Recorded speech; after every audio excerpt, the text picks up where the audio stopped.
नमस्कार दोस्तों, स्वागत है आपका हमारे चैनल पर जहां पर आपको स्टॉक मार्केट की लेटेस्ट न्यूज़ मिलती रहती है। दोस्तों, आज हम अशोक लेलैंड के बारे में बात करने जा रहे हैं। लास्ट वीक इसने तहलका मचा रखा था बाजार में। तकरीबन आखिरी के 2 दिन देखें तो सबसे ज़्यादा खबर में यही था, क्योंकि इसने बहुत अच्छे रिटर्न्स दे दिए सिर्फ 2 दिन के अंदर। आप यहाँ पर देखेंगे तो आखिरी में ये तकरीबन 61 रुपीज़ 40 पैसा पर बंद हुआ है। हाई मारा था इसने 65 रुपीज़ के आसपास। और मैं 5 डेज का चार्ट लगाऊं, आप देखिए कि थर्सडे को इसमें जो मेन उछाल था वो आना शुरू हुआ था, 50 के आसपास चल रहा था और उसके बाद ये आप हाई देखा आपने तकरीबन 65 रुपए, यानी 2 दिन के अंदर 20% मुनाफा। तो काफी लोगों ने ट्रेड किया इसमें, काफी लोगों ने प्रॉफिट बुकिंग कर ली, लेकिन काफी लोग अभी इसमें हैं। तो हमें वही डिस्कस करना है। आज के फंडामेंटल्स देखेंगे बिजनेस क्या है, क्यों इसमें अभी गिरावट आई और एक कहाँ तक वापस जा सकता है। अगर मैं थोड़ा लंबे टाइम का चार्ट लगाऊं, आप देखिए एक महीने में अगर हम देखें तो 50 रुपए के आसपास इसने अपना सपोर्ट बना रखा था, 50 से नीचे नहीं जा रहा था। और 6 मंथ्स का मैं चार्ट लगाऊं, जब से मेन प्रॉब्लम शुरू हुई है, आप देख सकते हैं 85 के आसपास ट्रेड कर रहा था। फिर कोविड सिचुएशन की वजह से इस पर भी इम्पैक्ट आया, जैसे ज्यादातर हर स्टॉक पर आया था, और फिर 34 के लेवल तक चला गया था। तो वहां पर जिसने खरीदा होगा थोड़ा हिम्मत करके, तो उसको तो अच्छे रिटर्न्स आ गए होंगे। पर अभी भी इसको अपने पुराने जनवरी वाले लेवल्स पर, फरवरी वाले लेवल्स पर आना बाकी है। तो आज हम वो डिस्कस करेंगे, इसके एनुअल रिपोर्ट्स देखेंगे, सेल्स देखेंगे, प्रोडक्ट्स देखेंगे। और पहले हम ये डिस्कस कर लेते हैं कि ये इतना स्पीड से भागा क्यों, हालांकि इसने अभी लॉस दिया था उसके बाद भी। कंपनी का लेटेस्ट क्वार्टर का रिजल्ट दिखाऊं अगर मैं आपको, जून 2020 क्वार्टर का, तो आप देखेंगे 1486 करोड़ की कंपनी के रेवेन्यूज आए और टोटल इनकम 1511 करोड़ की आई है, जो हर बार नॉर्मल सिचुएशन में आप देख सकते हैं 6612 करोड़ थी जब लास्ट जून था, जब नॉर्मल सिचुएशन थी। यानी बहुत ही बड़ी गिरावट आई है इसके इनकम में, क्योंकि इसका बिजनेस था कमर्शियल व्हीकल्स का और वो नहीं बिक रहे थे लॉकडाउन की वजह से, इसके ऑपरेशंस भी बंद थे। और हम कंपनी का लॉस देखें इस बार का, तो आप देखेंगे तकरीबन 400 करोड़ के आसपास का लॉस आया है, 388 करोड़ नेगेटिव में है। जो हर बार पॉजिटिव चल रहा था, व्हीकल सेगमेंट की काफी कंपनीज ने इस बार धक्का सा है और ज्यादातर कंपनियां अभी रिवाइव नहीं हो पाई हैं। जो बड़ी दिग्गज कंपनियां हैं उनके सेल्स के नंबर वापस आ रहे हैं, पर बहुत कंपनीज है जिनको अभी रिवाइव करना बाकी है और ये भी उनमें से एक है। तो अब सोचने वाली बात है दोस्तों, जब रिजल्ट इतना अच्छा नहीं आया तो स्टॉक ऊपर की तरफ क्यों जा रहा है? जब इसने 50 के लेवल बना रखा था बहुत टाइम से, तो एकदम से इसमें अपर मोमेंटम क्यों? तो इसके 2 रीजन है दोस्तों, कि अशोक लेलैंड के एमडी हैं जो, उन्होंने कन्विंस किया है लोगों की परफॉर्मेंस आगे की अच्छी होगी और नॉर्मल लेवल्स पर 1 या 2 क्वार्टर्स में हम पहुंच जाएंगे। और दूसरी बात कि डिफेंस सेक्टर की आपने अभी न्यूज़ सुनी होगी, बहुत सारे प्रोडक्ट्स अब इंडिया में बनने वाले हैं। तो उसको लेकर अशोक लेलैंड के एमडी ने कहा है कि जो इंपोर्ट बैन है वो डोमेस्टिक फर्म्स को बूस्ट करेगा। तो उनका कहना है कि जो डोमेस्टिक फर्म्स हैं, जो डोमेस्टिक कंपनीज हैं, उनको काफी फायदा होने वाला है। और दोस्तों, आप जानते हैं अशोक लेलैंड डिफेंस में भी काम करती है, डिफेंस के लिए व्हीकल्स प्रोवाइड करती है। अगर मैं आपको इसकी साइट पर ले जाऊं तो आप यहाँ देख पाएंगे तकरीबन 5 से 6 ऐसे प्रोडक्ट्स दिखा रखे हैं जो ये सप्लाई करती है डिफेंस को। इसमें ड्राइविंग सिम्युलेटर से लेकर टैंक से लेकर ट्रक्स, हैवी व्हीकल्स तक हैं। तो आप देख सकते हैं कि अशोक लेलैंड के लिए भी एक क्यों पॉजिटिव बात है और इसमें तेजी क्यों आई। पर दोस्तों, ये जो तेजी है ये खबर के ऊपर है, और खबर के ऊपर जो तेजी आती है वो ज्यादा दिन टिकती नहीं है। आपने कितनी बार एक्सपीरियंस कर लिया होगा स्टॉक मार्केट में। तो इसलिए अब हम इसके फंडामेंटल्स देखेंगे और देखेंगे कितना टाइम लगेगा इसके बिजनेस को रिकवर करने के लिए। तो उसके लिए मैं आपको एनुअल रिपोर्ट पर लेकर आ गया हूँ इसकी, क्योंकि दोस्तों मेरा मानना है कि जो एनुअल रिपोर्ट है उसको पढ़ना काफी जरूरी होता है। वो कंपनी की तरफ से पब्लिश होती है, हर साल के रिकॉर्ड्स होते हैं और पहले से कंपेयर किया जाता है, और साथ में उस कंपनी के मैनेजमेंट के बारे में पता लगता है और उसके आगे क्या गोल्स हैं, कहाँ देख रही है कंपनी अपने बिजनेस को ले जाने में। इसलिए आप भी एनुअल रिपोर्ट को जरूर एनालाइज किया करिए। थोड़ी बड़ी जरूर होती है एनुअल रिपोर्ट, पर उसमें आपको डायरेक्टली वो इन्फॉर्मेशन कंपनी की तरफ से मिल रही है, इसलिए आपको दूसरे सोर्सेज की तरफ जाना थोड़ा कम जरूरत होती है। अगर हम देखें कंपनी के, यहाँ पर देख सकते हैं 2015-16 से 2019-20 तक के ईयर के रिजल्ट्स दे रखे हैं, सेल्स वॉल्यूम, प्रॉफिट, सब कुछ दे रखा है यहाँ पर। तो आप देखें 2015-16 में 1,40,000 के करीब व्हीकल्स इन्होंने सेल किए थे और इंजन 15,500 के करीब, और स्पेयर पार्ट्स की वैल्यू थी 1273, और ये लगातार इंक्रीज हो रहे थे। आप देख सकते हैं 2018-19 तक, और तब इसका शेयर भी अच्छा परफॉर्म कर रहा था 17 से 18 के ईयर में आप देखें तो। पर उसके बाद आप देखिए जो लेटेस्ट ईयर है 2019-20, इसमें ये सेल्स घटे रह गए 1,25,200। तो आप देख सकते हैं बहुत ही भारी गिरावट है। 2015-16 के लेवल था जो जहाँ से इंक्रीज हो रहा था वहां से भी ये नीचे आ गया है। और इसके साथ साथ लेकिन अगर आप इंजन्स देखें तो यहाँ पर बिक्री बढ़ रही है, यानी इंजन्स का जो नंबर है वो इंक्रीज हो रहा है। पर जो मेन रेवेन्यू आता है इनका व्हीकल सेगमेंट से आता है, इसलिए हमें इनका लॉस देखने को मिल रहा है और कुछ टाइम से रिजल्ट अच्छा नहीं चल रहा है। और ग्रोथ सेल से रेवेन्यू अगर हम देखें तो लगातार इंक्रीज होने के बाद इस बार फिर से लास्ट ईयर में अगर 19-20 ईयर को एनालाइज कर रहे हैं अभी 17,465 के आसपास आ जाता है, 17,465 करोड़। और प्रॉफिट आफ्टर टैक्स अगर देखा जाए तो 390 करोड़ हुआ करता था 2015-16 में, लगातार इंक्रीज होकर आप देख सकते हैं 5 गुना हो गया तकरीबन 3 साल के अंदर।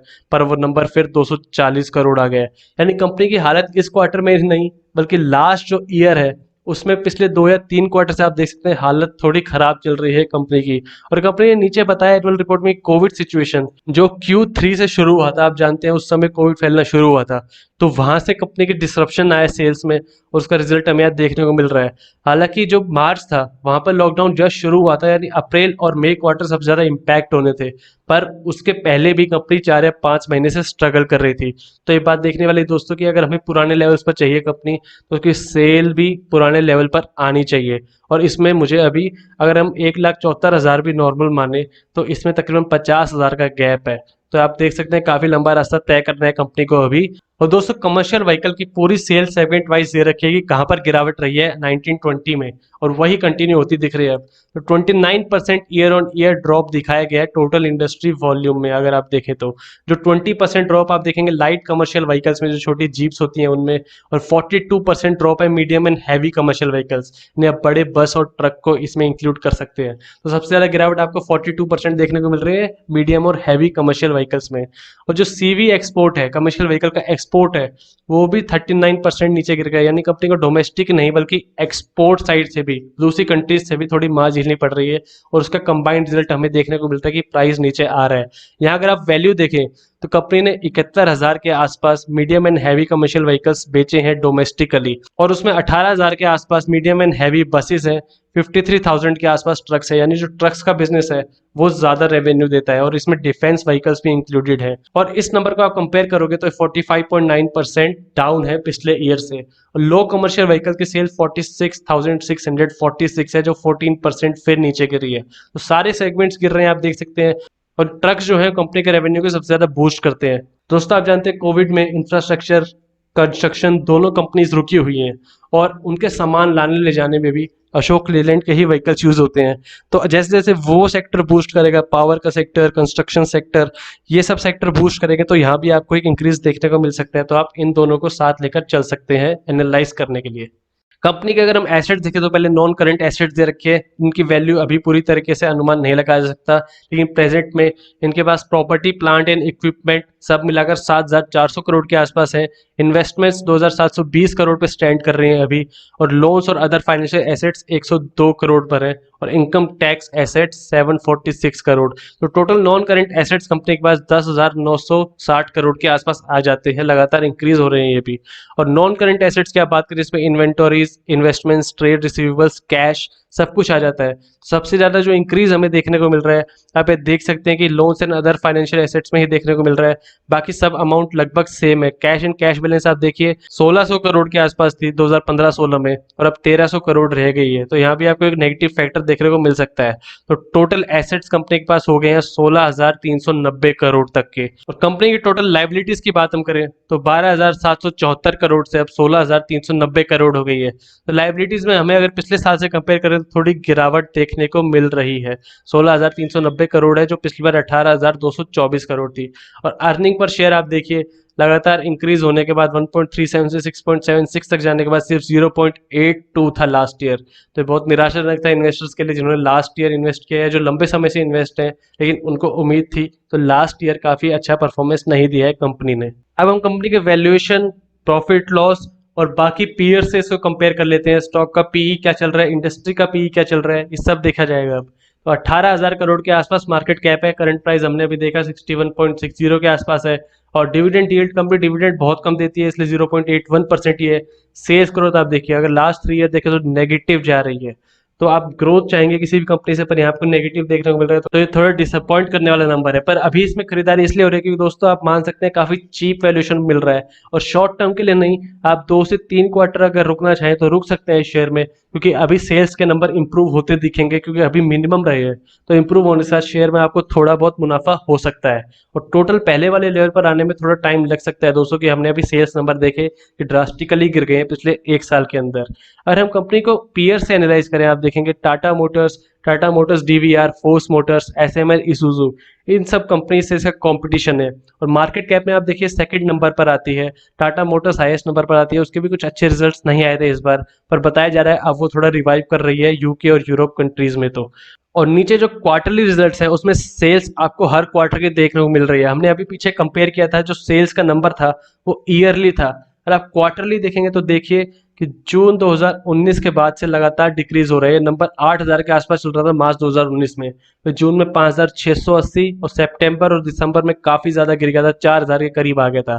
तो टोटल रिजल्ट है, इसकी वजह से हमें 2019-20 का क्वार्टर भी अच्छा देखने को नहीं मिला, और इस बार का पहला क्वार्टर ही खराब मिला है। तो ये सब फैक्टर्स मिलकर कंपनी की वैल्यू को काफी नीचे ला देते हैं। कि दोस्तों मैं आपको लॉन्ग टाइम का चार्ट दिखाऊं, अगर मैं आपको 5 साल का चार्ट लगाऊं तो देखिए 2018 करीब 163 के आसपास चल रहा था, तो अभी आधे से भी कम हो गई वैल्यू। तो उसका यही है दोस्तों रीजन, कि लोग जानने लगे थे कि कंपनी शेयर इतना अच्छा नहीं दे रही है, लोग पैसा निकालने लग गए थे, और कोविड सिचुएशन में तो काफी ज्यादा नीचे चला गया था, पर अब धीरे धीरे रिकवर कर रहा है। तो हमारा जो नेक्स्ट टारगेट होगा वो आप देख सकते हैं, क्लोजेस्ट टारगेट फरवरी के लेवल होगा 80.25, और ये जल्दी तो अभी नहीं आने वाला है, मैं नहीं मानता दोस्तों, क्योंकि जो अभी तेजी आ रही है वो भी न्यूज की वजह से आ रही है। एक बार इसको अच्छा रिजल्ट देना पड़ेगा, रेवेन्यूज बढ़ाने पड़ेंगे, तब आपको स्पीड से ये रिजल्ट देखने को मिल सकता है 80 वाला नंबर, और उसके बाद हम आगे के टारगेट सेट करेंगे। अगर हम पीयर से कंपेयर करें, आप देखिए फोर्स मोटर्स जो हमने देखा अभी, इसका पीयर है, इससे कॉम्पिटिशन है इसका, तो उसने भी कुछ खास रिजल्ट नहीं दिए। उसने 76.9% डाउन दिया है रेवेन्यू इस बार, और नेट प्रॉफिट मार्जिन नेगेटिव रही है, इस कंपनी को भी लॉस रहा है। तो जब सारी सेम सेगमेंट्स की कंपनियां ऐसा परफॉर्म कर रही हैं, तो अशोक लेलैंड भी उनसे अलग नहीं है। पर अब हमें आगे आने वाले 2 से 3 क्वार्टर देखने हैं, दिसंबर 2020 खत्म होने तक इसके रिजल्ट्स अगर इंप्रूव हुए तो आपको इसमें अच्छा मुनाफा देखने को मिल सकता है। और दूसरी बात दोस्तों मैं कह रहा हूँ कि इसमें अब थोड़ा अपर मोमेंटम कम होगा, कि आप यहाँ देख सकते हैं कि HAL भी एक ऐसा शेयर है, BEL, कई शेयर ऐसे हैं जो डिफेंस की न्यूज पे चढ़े हैं। पर आप देख सकते हैं फ्राइडे को 1400 तक के जाने के बाद लोग समझ गए, लोग प्रॉफिट बुकिंग करने लग गए कि अब जो न्यूज का असर था वो खत्म हो रहा है, और प्रॉफिट बुक करने के बाद ये नीचे भी चला गया था अपने प्रीवियस डे क्लोज से, पर तकरीबन 1300 के आसपास बंद हुआ। 5 डे का दिखाऊं देखिए आप, 1000 के आसपास चल रहा था, बहुत लंबी छलांग, पर उसके बाद ये नीचे आने लग गया। तो इसको भी कुछ ना कुछ रिजल्ट दिखाने पड़ेंगे, और इस शेयर की बात हम बाद में करेंगे, पर अभी मैं आपको अशोक लेलैंड के तेजी से कंपेयर करने के लिए दिखा रहा था। हम इसका ट्रेड देखें तो आप यहाँ देख सकते हैं कि पिछली बार फ्राइडे को तकरीबन 16 करोड़ से ज्यादा शेयर्स ट्रेड हुए हैं इसके अंदर, जो 5 डे, 10 डे और 30 डे एवरेज से बहुत ज्यादा है। तो आपने देखा कि जब अच्छी न्यूज आई तो काफी लोग इसमें ट्रेड लेने के लिए चले गए, प्रॉफिट बुकिंग के लिए चले गए, पर उसके बाद अब इसका असर थोड़ा कम होता दिख रहा है। तो दोस्तों एनालिसिस से यही पता लग रहा है कि अभी मेन जो इसको ऊपर ले जाएगा कुछ टाइम में वो है इसके सेल्स के नंबर, और हैवी कमर्शियल व्हीकल्स और लाइट कमर्शियल व्हीकल्स दोनों को अच्छा परफॉर्म करना पड़ेगा, साथ में डिफेंस सेक्टर से भी बूस्ट मिलना चाहिए, तब जाकर हमें 80 से 100 के बीच में दिख सकता है। और उसके लिए मैं आपको 2 क्वार्टर्स का टाइम दे रहा हूँ, तकरीबन 5 से 6 महीने का। जब तक दिसंबर 2020 का रिजल्ट नहीं आता तब तक आप इसमें इस प्राइस पर बने रह सकते हैं। अगर आपने अभी नहीं खरीदा है तो आपको और थोड़ा डिप होने दे, थोड़ा डिप होने की पूरी उम्मीद है, क्योंकि अभी कोई ऐसा रिजल्ट नहीं आने वाला, और न्यूज अगर आ गई तो ऊपर जा सकता है, पर ये जो ग्रोथ है, ये जो ऊपर चल रहा है न्यूज की वजह से, उसका फैक्टर थोड़ा कम होते दिख रहा है। तो आप इसको 50 के आसपास, आपने अभी देखा, मैंने आपको दिखाया था कि 50 के आसपास सिर्फ 1 महीने से बना हुआ था, तो ये इसकी फेयर वैल्यू लग रही थी। उसके बाद अगर आप खरीदना चाहें तो इस वैल्यू पे खरीद सकते हैं 55 के आसपास, और उसके बाद आप इसको 2 क्वार्टर तक कम से कम होल्ड कर सकते हैं 40 से 50% रिटर्न के लिए। तो ये थी दोस्तों अशोक लेलैंड का एनालिसिस और उसकी न्यूज। वीडियो पसंद आया तो लाइक कीजिए, और ऐसी और वीडियोस के लिए हमारे चैनल को सब्सक्राइब कीजिए।